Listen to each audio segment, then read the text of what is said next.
दिनांक 8/7/26 रोजी गोमेवाडी तालुका आटपाडी जिल्हा सांगली या ठिकाणी असलेल्या गणेश मंदिरात त्याचा कडीकोंडा उचकटून गणेश मंदिरातील चांदीचे मुखर व चांदीचे झुंबर अंदाजे वजन 3.5 किलो असे चांदीच्या दागिन्यांची चोरी झाली होती.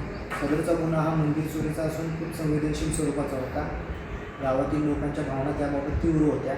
तरी सदर गुन्ह्याबाबत माननीय SP सर, माननीय ॲडिशनल SP मॅडम, माननीय DYSP सर यांनी सदरचा गुन्हा लवकरात लवकर उघडकीस आणण्याबाबत सूचना दिल्या होत्या.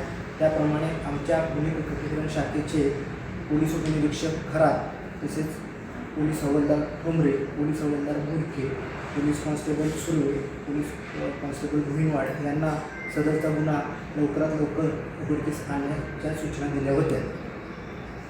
तरी गुन्हे प्रकटीकरण शाखेचे दादासाहेब ठोंबरे यांना गोपनीय बातमीदारांमार्फत सदर गुन्ह्याचे गुन्हेगार सदरचा गुन्हा कोणी केलेला आहे याबाबतची माहिती प्राप्त झाली होती. त्याचप्रमाणे आमच्या गुन्हे प्रकटीकरण शाखेने परिसरात असलेल्या CCTV फुटेजचा बारकाईने अभ्यास करून सदर गुन्हा कोणी केला याबाबतची माहिती प्राप्त करून सदर गुन्ह्यात एकूण 4 आरोपितांना अटक केली.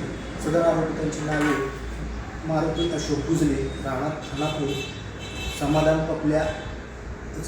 उर्फ पपल्या अशोक खरात, वय 19 वर्ष, प्रतीक सचिन पवार, वय 23 वर्ष, राणा हिंतड, आदित्य मेनकुले, राणा हिंतड, तसेच कायजे आरोपी सतीश लक्ष्मण सावंत अशी 5 आरोपी निष्पन्न केले. त्यातील 4 आरोपितांना अटक करण्यात आलेली आहे. माननीय न्यायालयाने त्यांची 4 दिवस पोलीस कोठडी दिली होती. तरी सदर गुन्ह्यातील 100% मुद्देमाल हा हस्तगत झालेला आहे.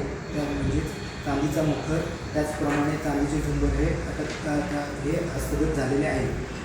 सदरची कारवाई ही माननीय पोलीस अधीक्षक सो, माननीय ॲडिशनल मॅडम तसेच माननीय DYSP सर यांच्या मार्गदर्शनाखाली आटपाडी पोलीस स्टेशनचे गुन्हे प्रकटीकरण शाखेचे पोलीस उपनिरीक्षक खरात यांच्या मार्गदर्शनाखाली आमच्या DPTने केलेली आहे. लोकशाही मराठी ऐका, पहा, जागरूक रहा.